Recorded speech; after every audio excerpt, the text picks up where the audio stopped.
Hello, and welcome to Story Power, a bi monthly podcast I created because I'm an unabashed story lover.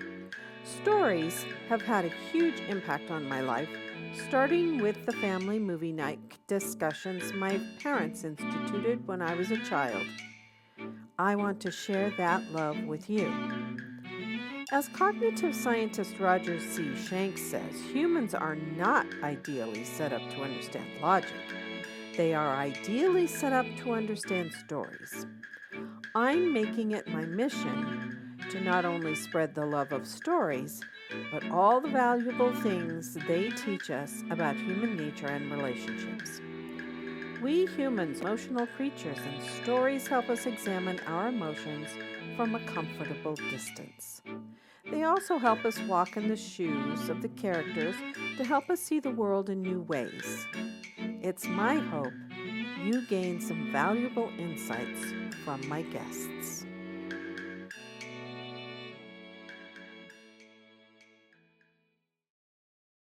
And so I started to see a therapist, and I came to a major decision that I had to make about whether to do this or do that. And I expected when I asked George, what should I do? And I expected some therapist, well, Bob, what do you think you should do? But instead, he pulled out some coins and started throwing the coins on the table and writing down numbers and lines and symbols. And I'm thinking, what the heck is going on Ching? here? I'm paying this guy in those days, $60 an hour was a lot of money. Yeah. And it turns out that that was the tossing of the coins for the I Ching, or the classical book of changes, which is a Yes, Taoist right. practice. Yeah, He I comes have up it. with a number and he opens up the book and he shows it to me. And the chapter name is Retreat. Uh, And I cursed him out, stomped out. And it was like he didn't just show that to me, he tattooed it on my forehead, right? And I started pulling back from some of those excessive behaviors. And then I went back to him and I said, George, what was that? He goes, it's a Taoist practice. Welcome, Story Power listeners. Today is episode 148, and I'm talking to Bob Martin. And I want to warn you that we are recording this in July of 2025, but the episode isn't going to air until March of 2026. So sometimes we might say something that refers to a long time ago when you're listening to it, but just go with us. Just go with us because Bob has a lot of great things to share. Bob, welcome to the show. Oh, thank you so much for having me, Lucinda. It's such a pleasure to be here. And I just love the idea of stories and how they define who we are and how we live our lives. I love that too. That's why I started Story Power. And you have quite a life story to tell. I Um, do. uh, I mean, when I read your bio, I said, now, how did he get from being a criminal prosecutor to a wellness coach? Or actually, you're a professor Yes, sir. Yes, of ma'am. of of mindfulness and wellness at Elon University. And so I was wondering how you got from there to there to here where you are now. Um, as the Grateful Dead said, oh, what a long, strange trip it's been. That's right. Yeah. So, you know, you just wonder where stories start and the like. I can mention before I get into that that I just finished writing my second novel, and my father's story. If I can digress for just a moment. Sure. My father's story is an historical saga. He was born in 1898 in Budapest, Hungary, and his life followed the archetypical hero's journey. He had a sidekick, he had a mentor, he had an adversary, he had a foil, and it stretches out over 100 years, from 1898 to 1997, Wow. and it's a fictionalized rendition of his story, but I got to tell all of his stories, in the writing, Uh-huh. And it was just an incredible amount of fun to write that. And because I was having fun, all of my beta readers, all the folks who have read the first draft, they say, Bob, this is the best you've ever written. You can't put it down. It's terrific. And because the stories were all personal and you could really, communicate them. Yes, and feel them. Yeah, and feel them. But to So answer now your, what yes, is ma'am. the name of that book? Because it might come out when this episode comes out. Oh, So, right. No, it very well may. The name of the book is going to be Martin's Corner because my dad found his way to the American dream through popcorn oh, and had a popcorn stand, what was called Martin's Corner. oh, And that's the name of the book. oh, that's really cool. I love it. I love that story. Okay, cool. So Yeah. it's not in the works to publish at the moment. No, no, I just finished the first draft and I need to beef up a couple of parts. But I'll probably be done with a submissible draft. But I'm already sending out letters to agents and the like. Oh yeah. Um, and uh, and so I'm excited about that. Um, Cool. but my story. Born in 1950 and grew up as a child in the Eisenhower years, just to put some context to it.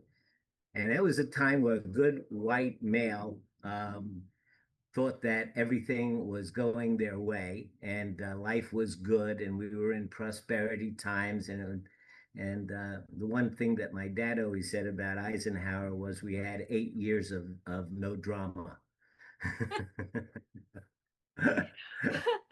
Oh my God. um, I was so, born in 1953, so but I was too young to know that no drama. So keep going. but we both of us are hippie era people, we Yeah. and I was a big boy and there was some bullying and some other things going on. Back in those days, they were called Husky. I remember my mom taking me into J.C. Penney's, which was the only store that sold Husky clothes. Oh, yeah. And she had this real shrill voice, and she would walk in and say, "Where's the Husky department?" And I would be terribly embarrassed. But I found that my body had a use when I discovered football. So I got a football scholarship to Boston University. Ah, And in October of my sophomore year, I both broke my ankle irreparably and lost my high school sweetheart, oh, uh, both in the same week. oh Uh, no. um, so I smoked a lot of pot and didn't go to class for the rest of the semester, for the rest of the year, and I flunked out. And wound up at Pratt Institute, which was an art institute, but they had a little subclass of restaurant and hotel management. And since my dad had popcorn stands, I figured, well, I might as well do that. And we were out in Rockaway, New York, which is on the beach and a boardwalk and an amusement park. So I kind of grew, and it's a whole nother story, but I spent many years traveling in a carnival with my folks and then also at the amusement park. And I wound up in that class, and through a very strange set of circumstances, I wound up getting accepted to one startup law school who decided they'd take a chance on me, and I took a chance on them. And how I got into law school and well, I'll quickly tell you that story. In my little hippy dippy apartment in it would be 1970, Uh-huh. 1971, my little hippy dippy apartment in Rockaway. There was a fellow that was living there named John Berman, who was like Pigpen in the Peanuts character. He always walked around with a cloud over his head. Uh-huh. And we would always argue about Vietnam and Cambodia and Nixon and stuff. And he kept saying, you should be a lawyer. So one day, John disappeared for 2 weeks and came back, and he had an envelope with a money order in it made out to the Educational Testing Service, a postal money order, which I could not cash. and it was made out to the Educational Testing Service, and it was the amount of money necessary to buy a ticket to the law school aptitude test. And he said, "You should be a lawyer, go take the test." And so one law school took a chance on me, and John, who was a heroin addict, he went clean the moment I got accepted. And he enrolled in paralegal school. And I was going to be Perry Mason, and he was going to be my Paul Drake. And we had it all planned out. And he stayed with me all through that rigorous learning process. And the day after I got sworn in, 2 days, I got a job for the district attorney's office, what they call the state attorney in Florida, Janet Reno. And I got a job immediately with them. And 2 days after I started that job, my secretary came in and said, "You know John Berman?" I said, "Yeah." He said, "Well, the police found him dead." And he had met a chick and they decided to get high, and he had forgotten that his tolerance had gone down and he overdosed and died. And so John has always been I choose not to grieve, but to say that he came here to serve a purpose. Yes. And that to honor him, I had to do what was right. So I worked in the prosecutor's office for several years, and eventually wound up having some civil cases, bank money laundering cases against the mob. And we hit him for over 70 million bucks. And it wasn't a criminal case, it was a civil case. We actually got their money. Yeah. Sometimes that's worse. And I left the DA's office, and within a couple of weeks, Johnny came in, and he was the southern branch of the Gambino family. And he said, I scared the bejesus out of me. He just walked right in my office, plopped down in the seat in front of my desk, looked at me. We stood there silently for I don't know how long. It seemed like an eternity to me. And then he goes, "You know, you're pretty good. You beat our lawyers. We want to send you some clients."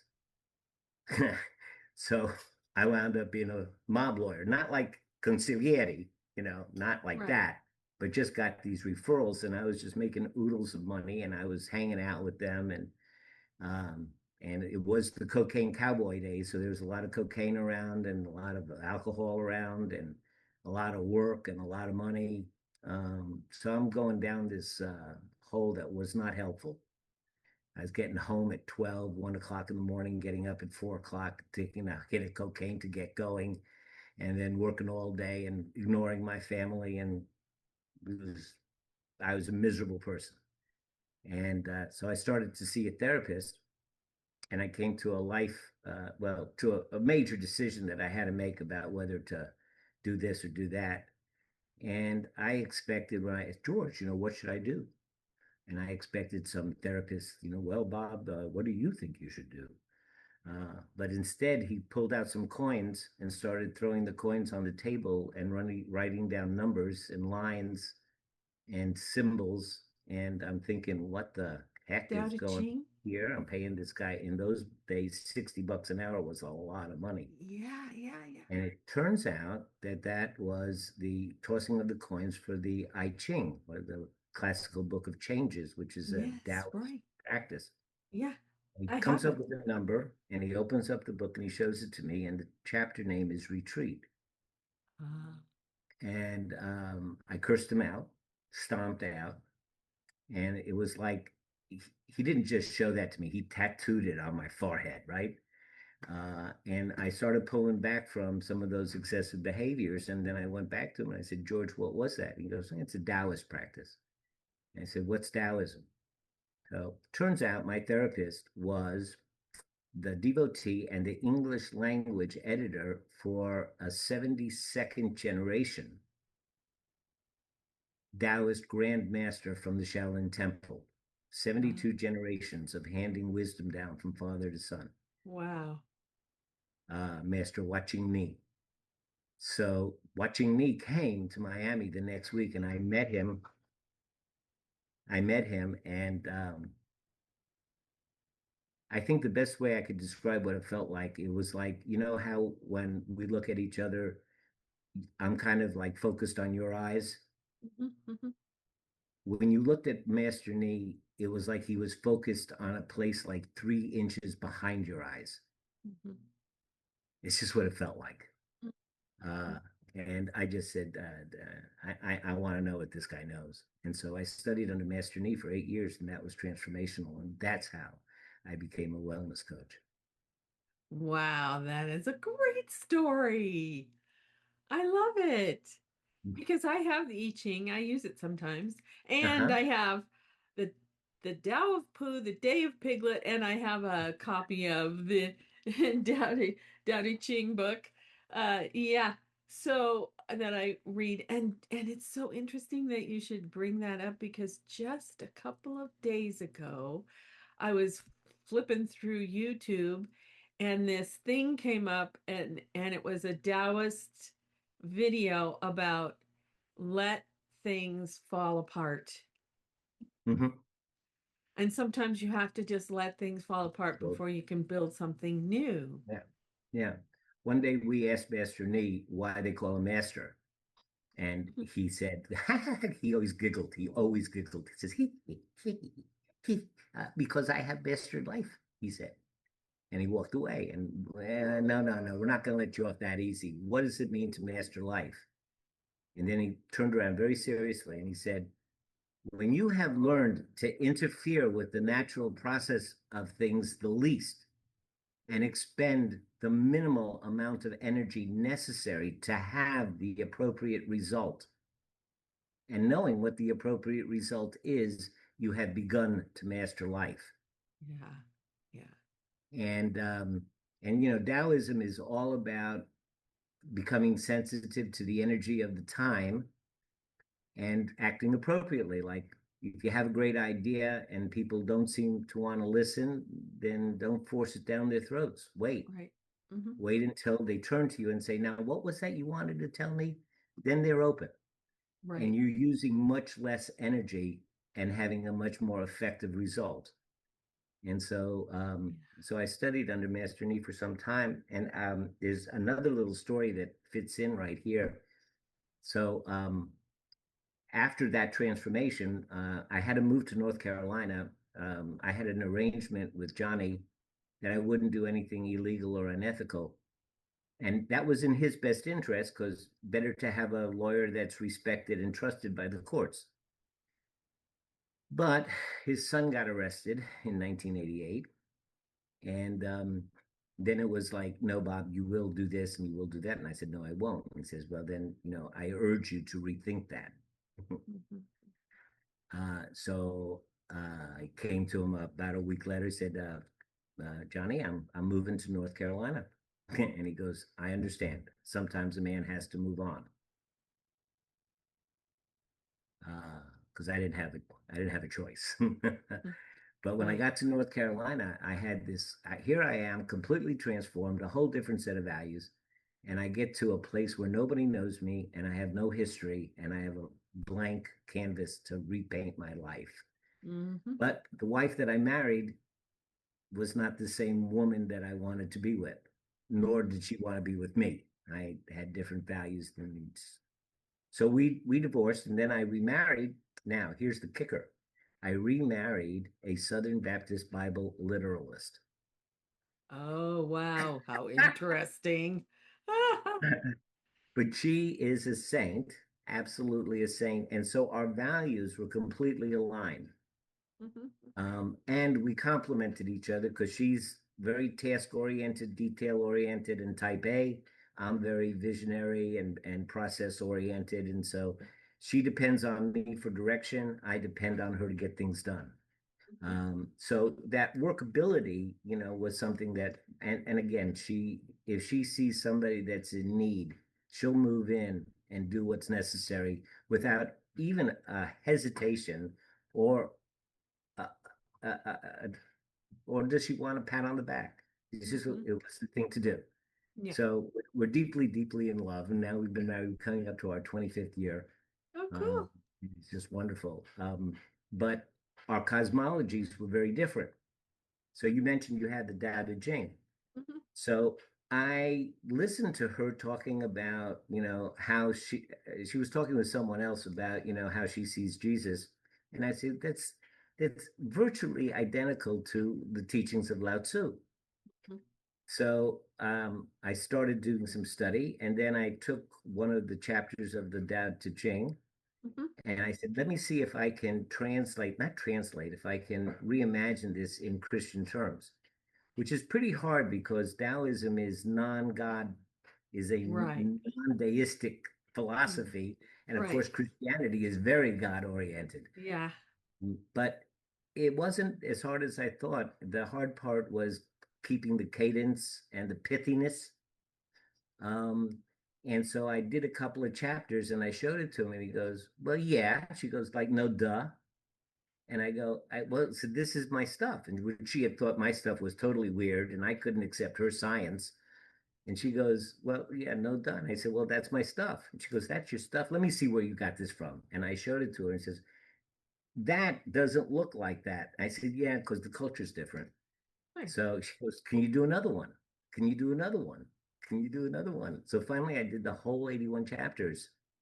And then a door opened up to me and a publisher came forward and said, we heard about the book. We'd like to publish it.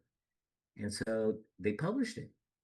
And now N- it's all over the country. And I get letters from readers who tell me that they had lost their relationship with the divine Mhm. because the Mhm. church was an my way or the highway, or it was Right. exclusive, not inclusive, and the Right. science they couldn't buy, or for one reason or another, they just didn't like the way Christianity was being presented, so they left the church. But they also left their relationship with the divine. And Mhm. they said that by reading this book, they could recapture that relationship.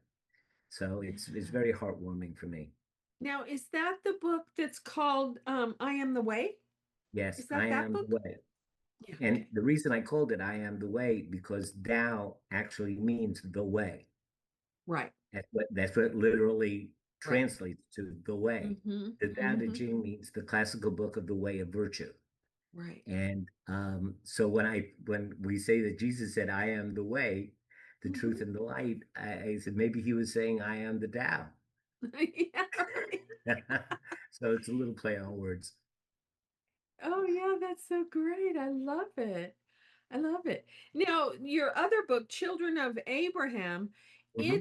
it's a novel, and I went to get it. I have we have bookshelves in every room of our house practically, and they're all full. And I couldn't get an ebook version of Children of Abraham. So, but tell about that. That's a novel, right? Is Hmm. that a That is a novel? novel. The publisher does not allow, my publisher doesn't allow Kindle. They have their own ebook. Oh, so I have to go Yeah. someplace else to get the And ebook. yeah. So if you go to my webpage, I am the way book, Uh-huh. I am the way book.com. Uh-huh. If you go there, there's the link to Amazon and the link to their ebook, Okay. and you can get And the ebook. children and both of them are there. I Am the Way and Children of Abraham. Yes, yes, Okay, both good. of them are there. Hmm. Yeah, because Yeah. I was gonna try to read it before you and I got together.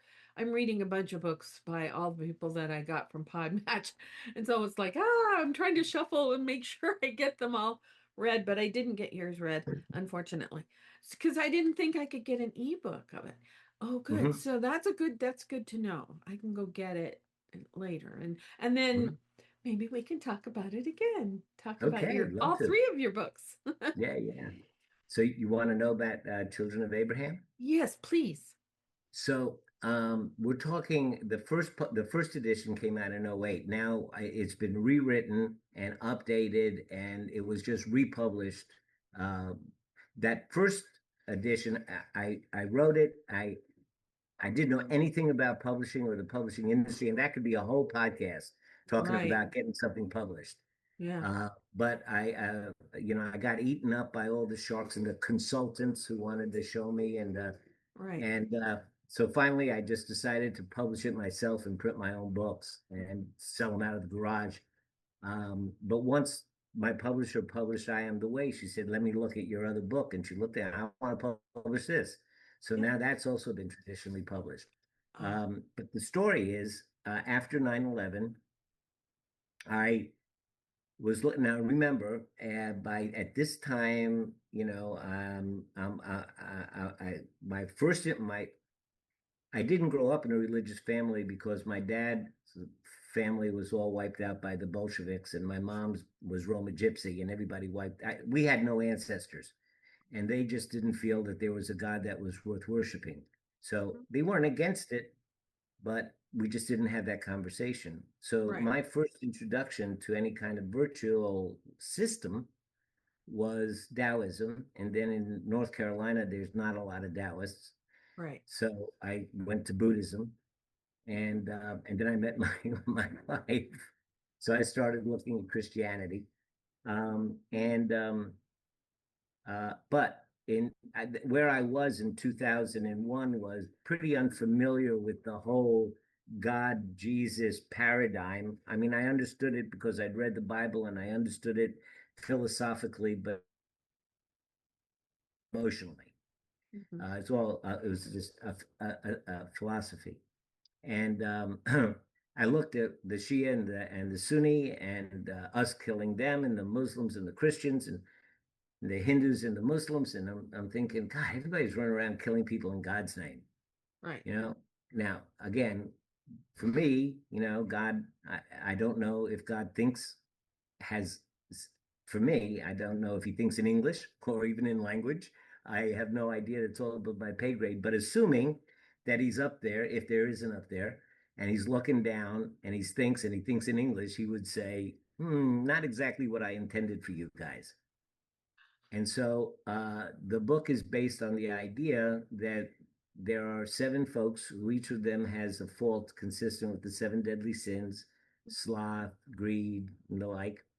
And they are from all different religious tracks. And it takes place in the Upper East Side, where Harlem meets the Upper East Side.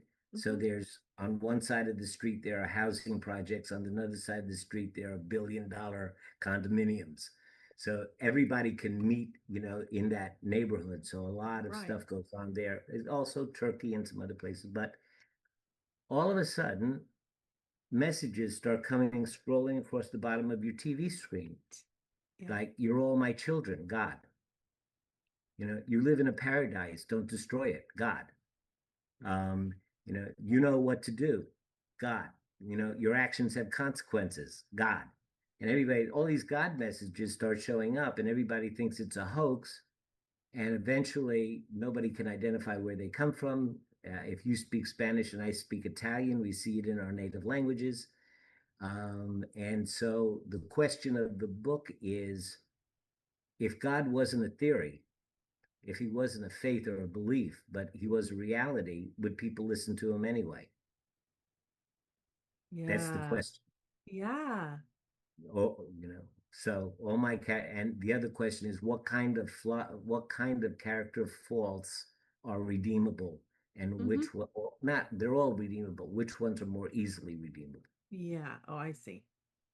Wow, Like an that sounds. addiction is a lot harder to redeem than maybe a little arrogance, Uh-huh.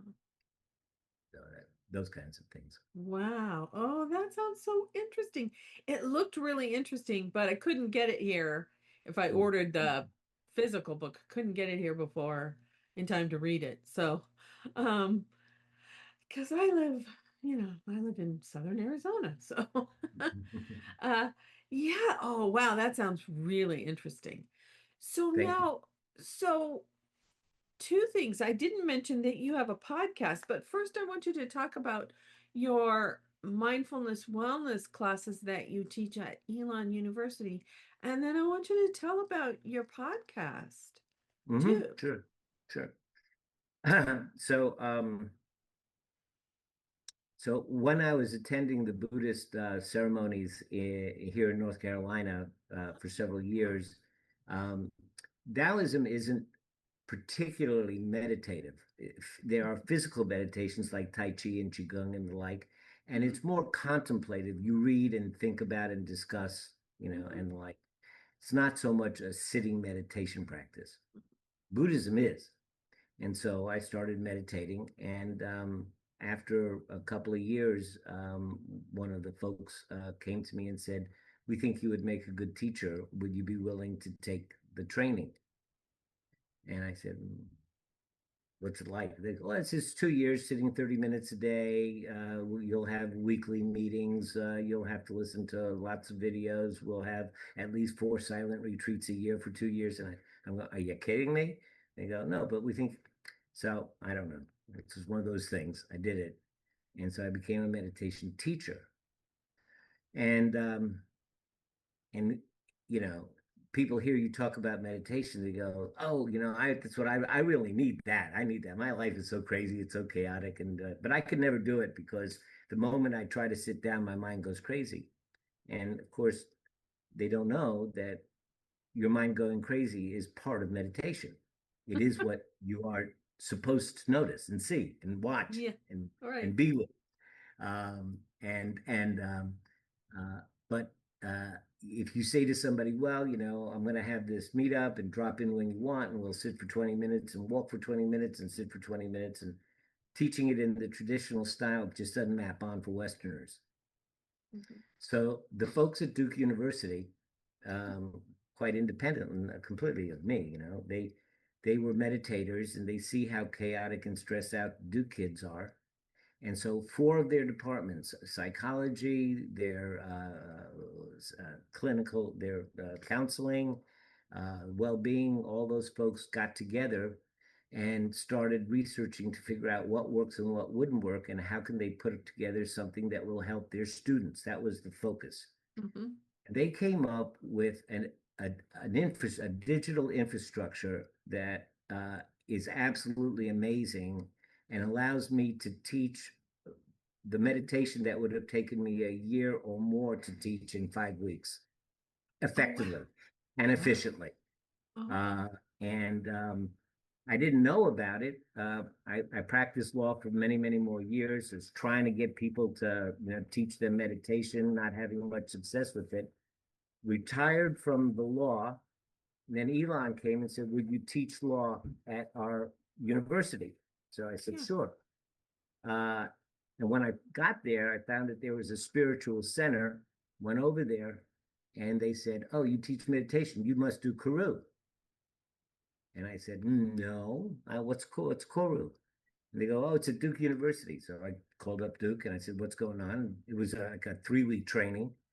And the way Kuru works is they created a digital infrastructure.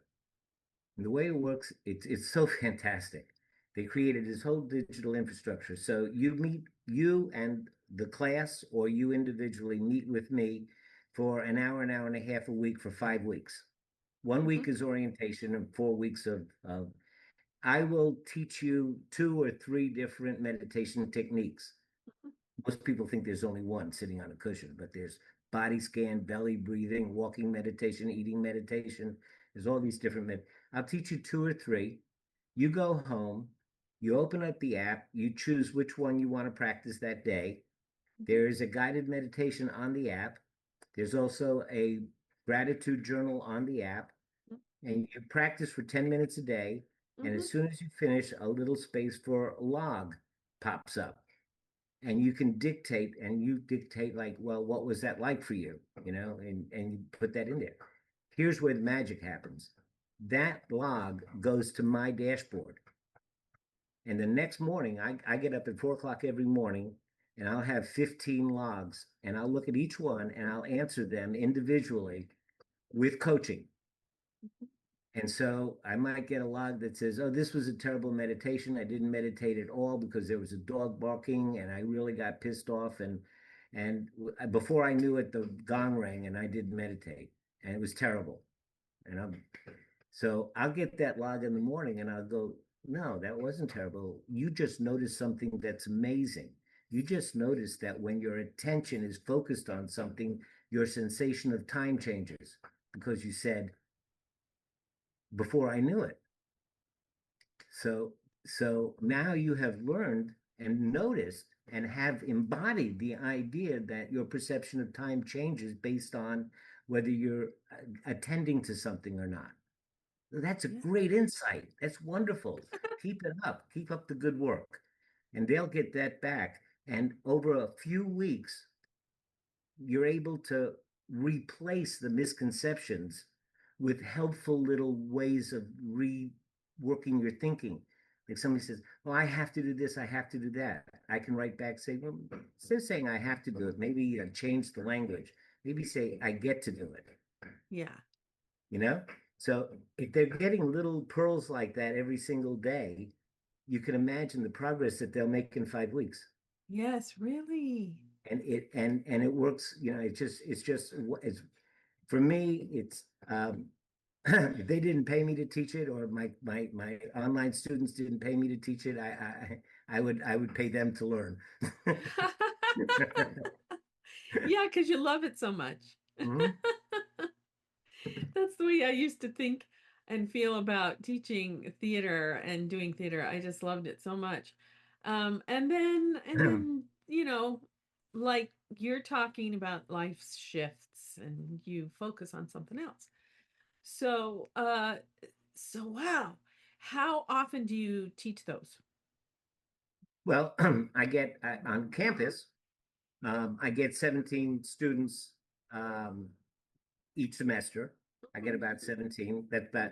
That's all I can handle, because 17 logs every single day. I mean, Yeah.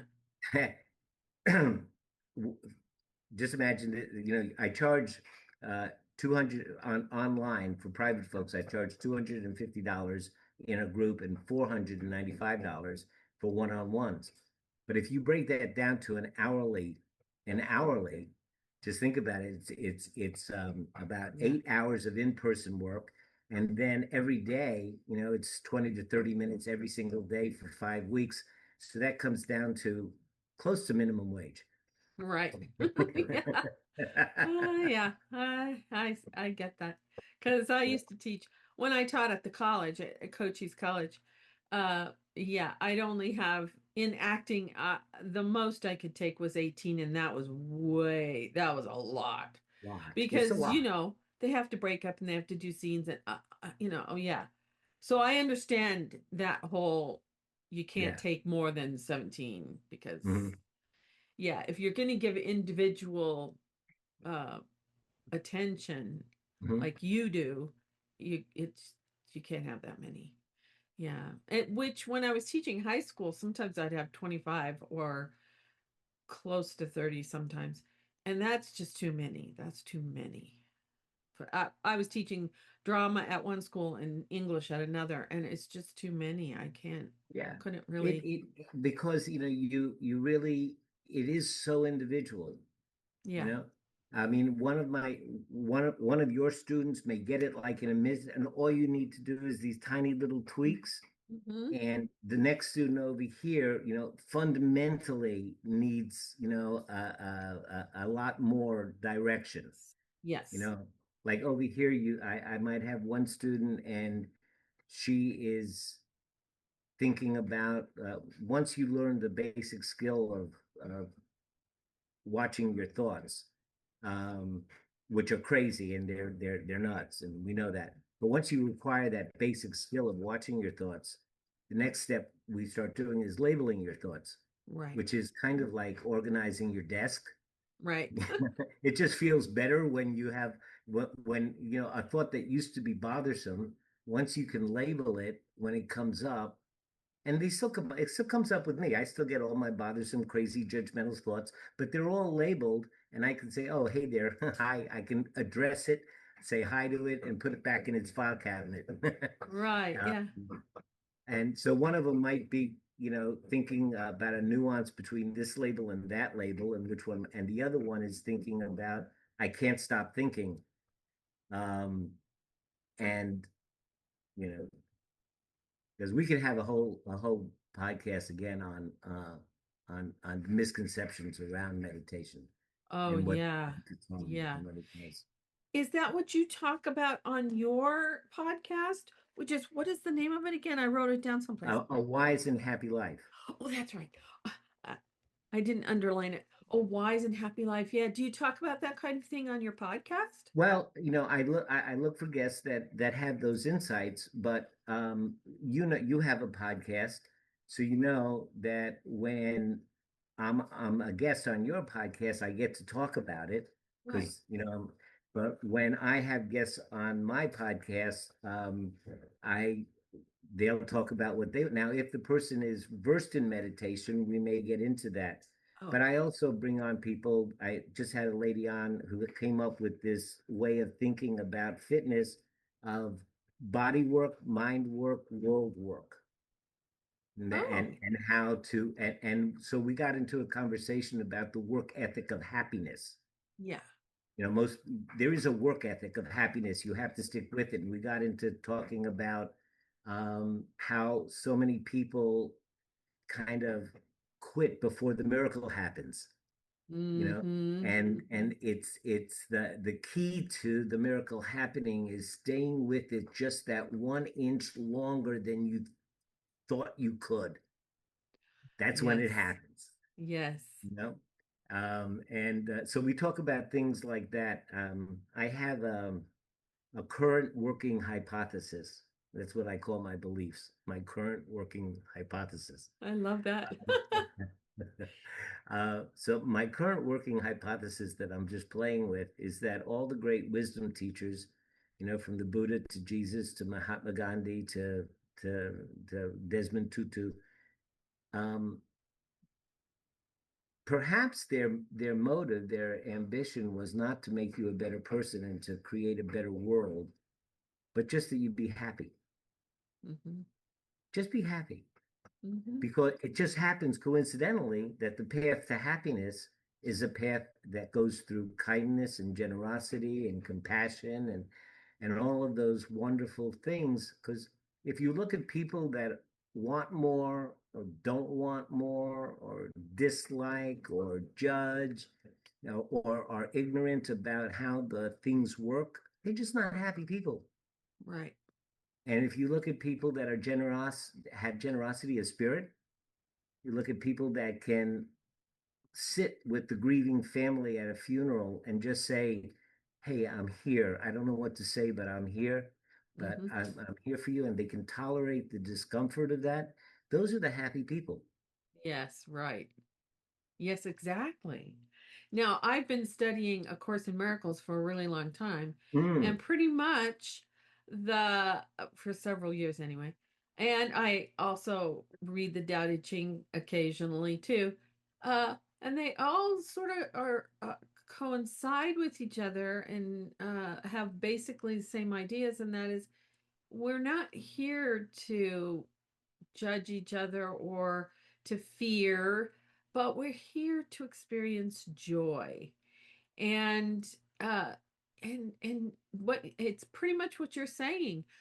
I mean, I can stand out and look at the birds in the backyard or the deer coming to drink out of the trough or whatever, because we live in the country and we have lots of animals that come, and uh it's just that's a joy to me.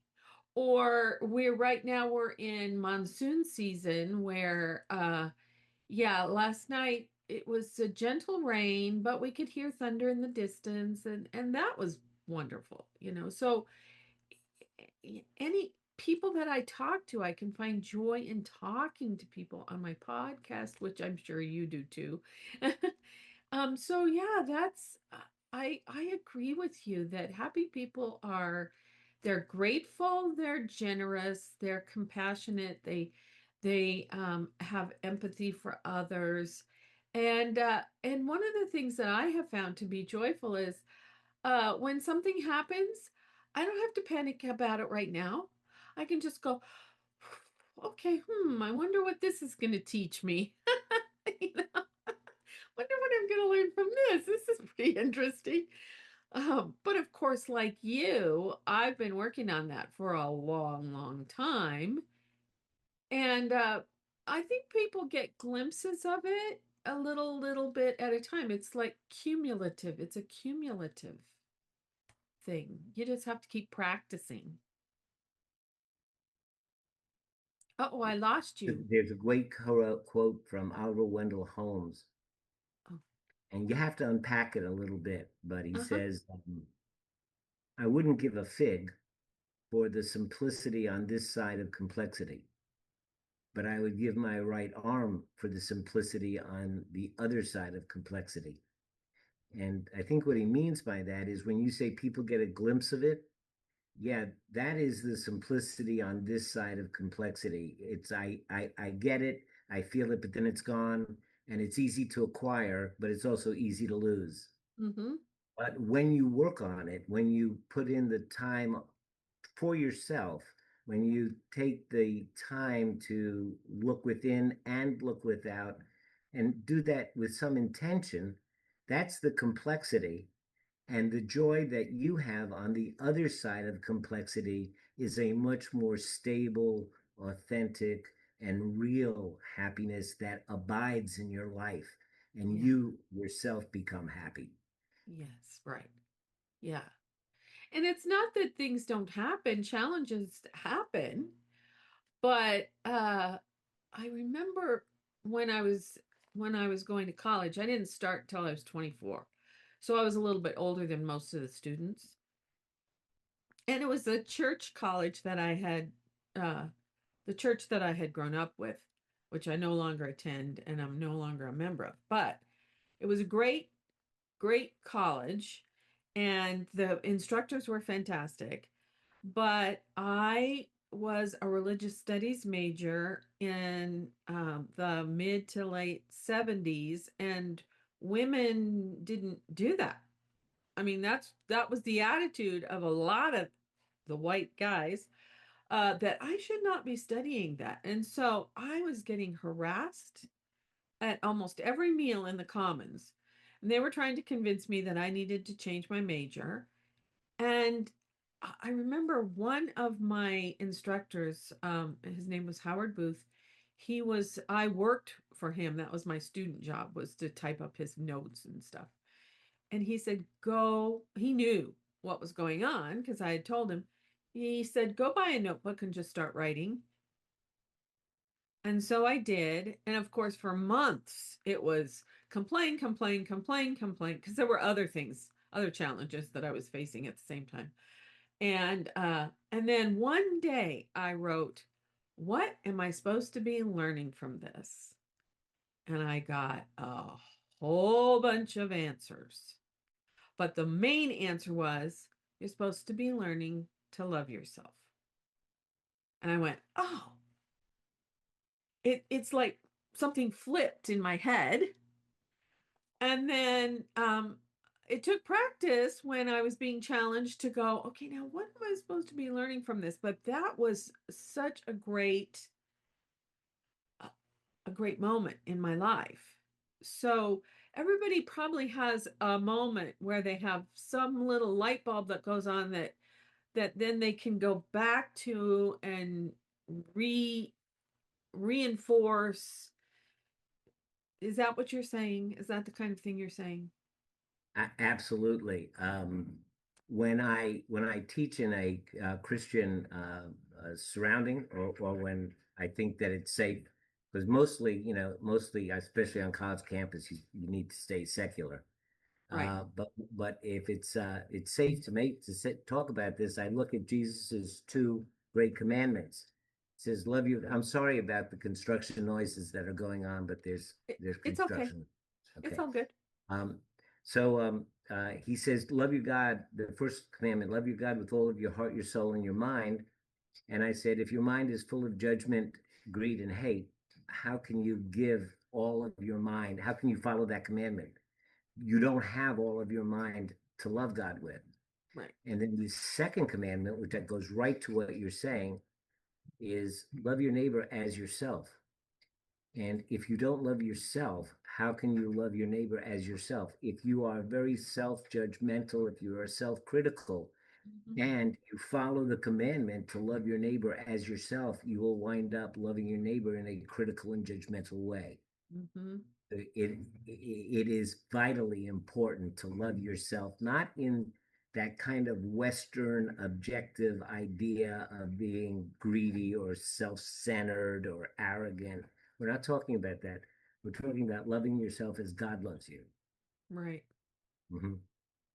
Yeah, because we do judge ourselves so horribly and tell ourselves stories that aren't true and are, you know, oh, this happened to me and this is the story I'm telling about it. But you have to step back and go, wait a minute, let me look at the bigger picture.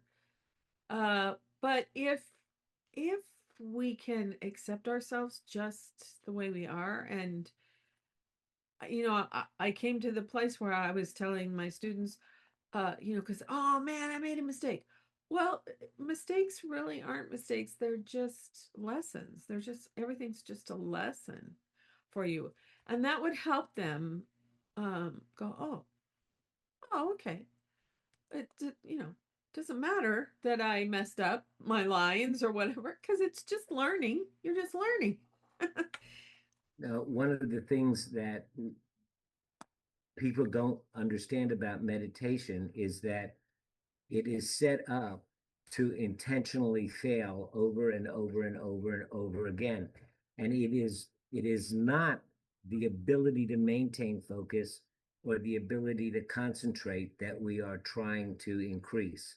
Right. What we're increasing is the ability to fail and come back. Mm-hmm. And it is the failing and coming back. And the crazy part about it is in your mind, what you get out of failing and coming back just by sitting on the cushion and letting your mind wander, noticing that it wanders and beginning again. In your mind, it is the same as being thrown off a horse and getting back up on the saddle. Mm-hmm. And you build it, what you're doing is you're not increasing your ability to focus, which will happen, but it is a side effect. Right. It's not what you're trying to do. What you're building up is your ability to tolerate discomfort because life is painful and Mm-hmm. there's no way to avoid the pain. And the mistake we made is by trying to suppress the pain. It cannot be done, but Right. we can build up our ability to tolerate it. And Right. then its effect and significance in our life diminishes. Yes. And that gives the Yes. space for the happiness. Yes. Years ago, I read M. Scott Peck's book. Um, uh, the name just went out of my head. A road The less Road traveled. Less Traveled. Yeah, right. Thank you. Thank you. The Road Less Traveled. And I remember reading the very first line, and life is difficult. And I went, oh, yeah, it's difficult. And I thought it was supposed to be easy. And that's what he says. And we think it's supposed to be easy and we get all upset about it but it's not. It's difficult. And once you can transcend that, which is just what you said, once you can transcend that, oh, we're going to have challenges in our lives. We're going to have problems, but uh, it's all, it's all there for a reason. And I love it. I love tolerating the discord or the Discomfort. pain, the discomfort. I like that. I like that a lot. Yeah. The word compassion, everybody thinks that it has to do with something about helping people or the root come is with, and passion is like the passion of Christ, suffering. Mhm. So the word compassion really comes from the ability to be able to be with suffering. Mhm. And a lot of people, have a great deal of difficulty tolerating the discomfort of suffering. And like your friend, you have a friend who loses their child to a drunk driver. And now the funeral comes and you say, how can I go to that funeral? What can I say to these? And the discomfort, it is a discomfort, let's face it. Right. Uh, but if I have built up my tolerance for the discomfort, then I can go there and be present with them in their suffering, which Mhm. is compassion, being with suffering. And Right. if I can be present with them with their suffering, then I can be present with my own suffering. And it's only by developing the ability to be present with your suffering that you can let your suffering go. You Right. can't make it go away, Right. but you can let it go away. Mhm. Yes. I guess I sort of come by what you're talking about honestly because I'm going to tell a story that I'll probably cry. But when I was going to Graceland University. It's in Iowa, southern Iowa. And it was a college then. And I think it was the first homecoming I was there. Some I met someone who was like in my a parent of somebody in my house, and she lived in Des Moines, Iowa, where my grandparents lived when my grandfather died. And she said, Sage, are you related to Jim Sage? And I said, yeah, he was my grandfather. And she told this story of exactly what you're talking about. She said, we had a sudden death in the family. And other people would come and they'd say, oh, they're in a better place, or all the things that we think are going to be comforting. She said, your grandfather came and he just sat with us and he just cried with us. And that was the best ministry. I was so moved by that because I don't remember meeting him once in my whole entire life. And I think I was 6 years old, or maybe I was 8 or 9 years old. I can't remember. And he was like that. He was just with you, whatever you were going through. He was, if it was fun, he was laughing and teasing, but if it wasn't, he was just there with us.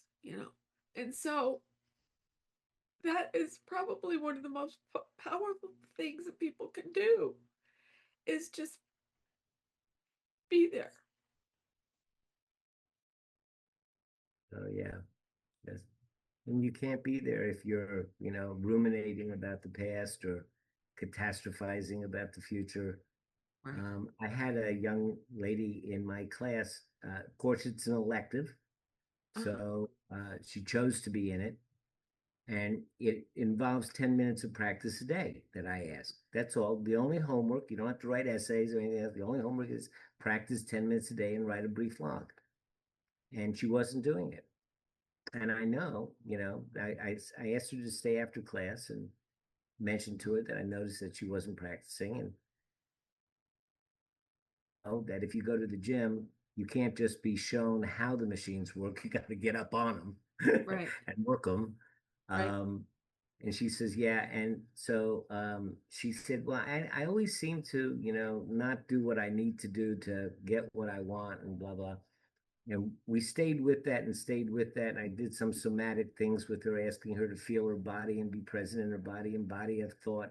And she didn't understand what I was talking about, but we stayed with it. And finally, she just burst into tears and said, I just don't think I have a right to be happy. Um, so, I'm not saying I'm anybody great, but I do practice and Right. we do put the work in. And so, I could be there with her Right. as she cried. I didn't have to fix her or make it was okay. We just sat. And then I asked her where she felt the pain. And she thought I was nuts. And well, in my eyes and my cheek. And I said, yeah, yeah, but where else do you feel it? So we kept working on it. And it was funny because after about a few minutes, she identified this place underneath her left collarbone, not her heart, but she just said, this is where I feel it. And I said, do you notice that you're not upset? And it was like a surprise to her. And I said, you're not upset because all of that fear and the upset and the pain that you were living was from something that happened in the past or your projections into the future. But right now, since you're feeling a body sensation, you can't do that anytime other than the present moment. And you can look around and you know that I am here with you and there's no danger here in this room.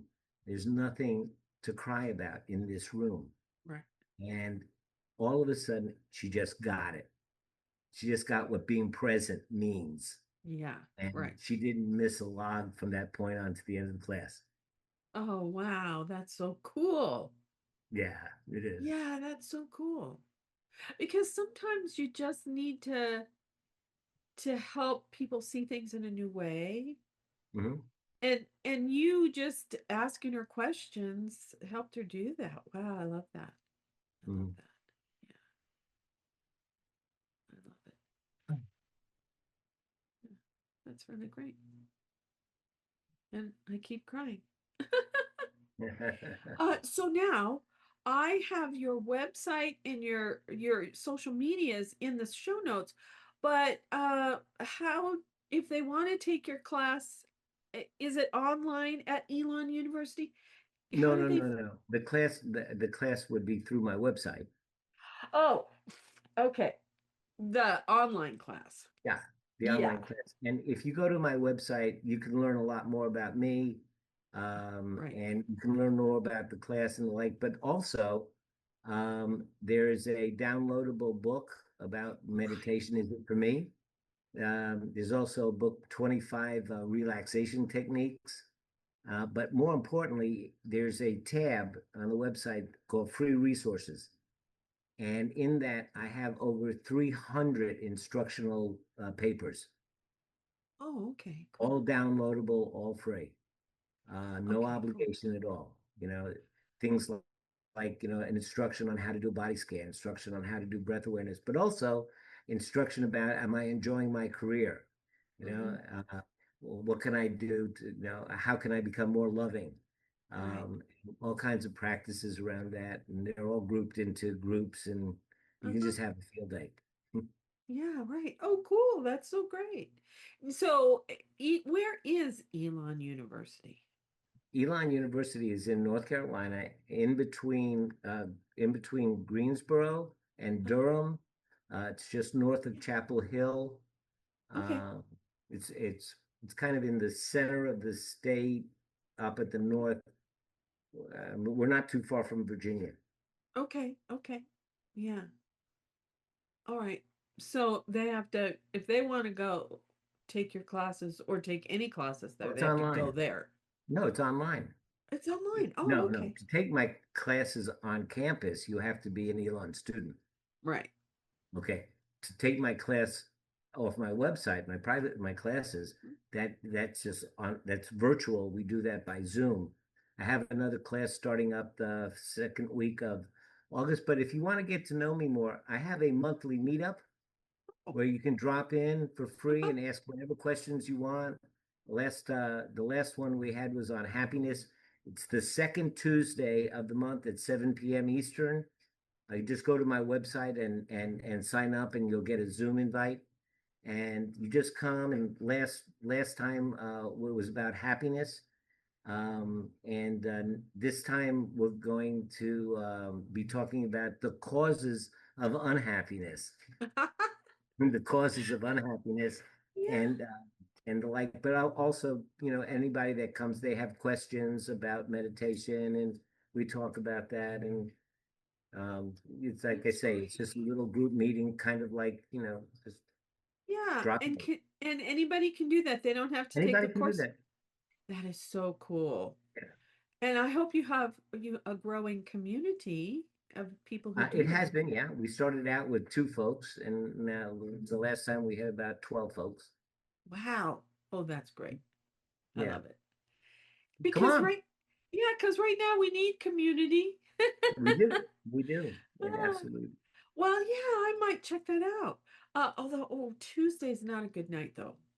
My Hmm. husband has a thing that he does every Tuesday night. But yeah, I was thinking about looking at your resources. Yeah. Uh, Please your do. Yeah. I haven't done They're that very, yet, very but helpful. I also have a library of about 56 gigabytes of videos, that I've downloaded from other places, yeah. videos and Uh-huh. guided meditations and links to other websites. And I mean, it's a treasure trove of stuff. I've been putting it together for like 25 years. So Wow, yeah, right. Oh, that's so great. Do you have anything else you want to say that we haven't, that I didn't ask you or that we haven't discussed yet? I would just remind people, and even if you don't quite get this, it's okay. But you're not your thoughts. You're not your thoughts. Living inside of your thoughts, you're actually living a very small version of yourself. Right, When you understand that you are the creator of your thoughts, and that your thoughts come from a database that the world has implanted within you, and that you can change the database and design it so that it gives you the life you want to have. And all of that is possible. And all of that's possible. You can do that. Right. Anybody can do that. Right. Yeah. Oh my gosh, yeah. We get so much stuff that is untrue from society and from our Hmm. families and and you have to unpack that. It takes a while to unpack that. Yeah. Oh, Bob, this has been so great. Now, oh, I do want to say, if people want to go look for your book on Amazon, when the book, The Children of Abraham, it's under R.H. Martin on Amazon. I was playing around with Nom de Plumes. I Yeah. shouldn't have done that, but yeah, Oh, sometimes I'm no. Bob Martin, sometimes I'm R.H. Martin. Uh, I just want them to know that. But maybe the new edition is coming out. It's going to be Bob Martin. I think so. But Oh, there's a link to my books on the website. so, oh, that's right. That's true. Yeah. That's how I found it. Yeah. Okay. Oh, thank you so much for being my Oh, guest. I'd say one more thing. Oh, There's a okay. Wise and on Substack, the blogging platform. Yes. I have a blog called A Wise and Happy Life, Oh, it's the uh, same as your podcast, and the that's same name. and you can subscribe to that free. Oh, okay, great. On Substack, The Wise and Happy Life. Okay, good. Thank you. All right. Thank you, Lucinda.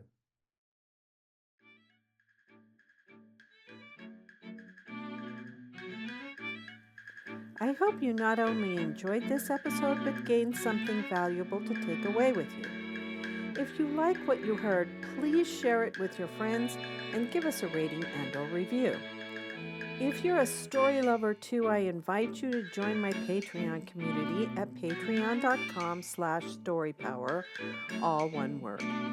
Or you might be interested in classic cinema with the Sage Sisters, a YouTube channel and Facebook page I started with my sister Celeste, where we choose one classic movie that we think still has lessons for us today. As you can see, I'm passionate about spreading the love of stories and completely believe what Philip Pullman said. After nourishment, shelter, and companionship, stories are the thing we need most in the world. Until next time, this is Lucinda Sage-Midgorden. Thanks for listening.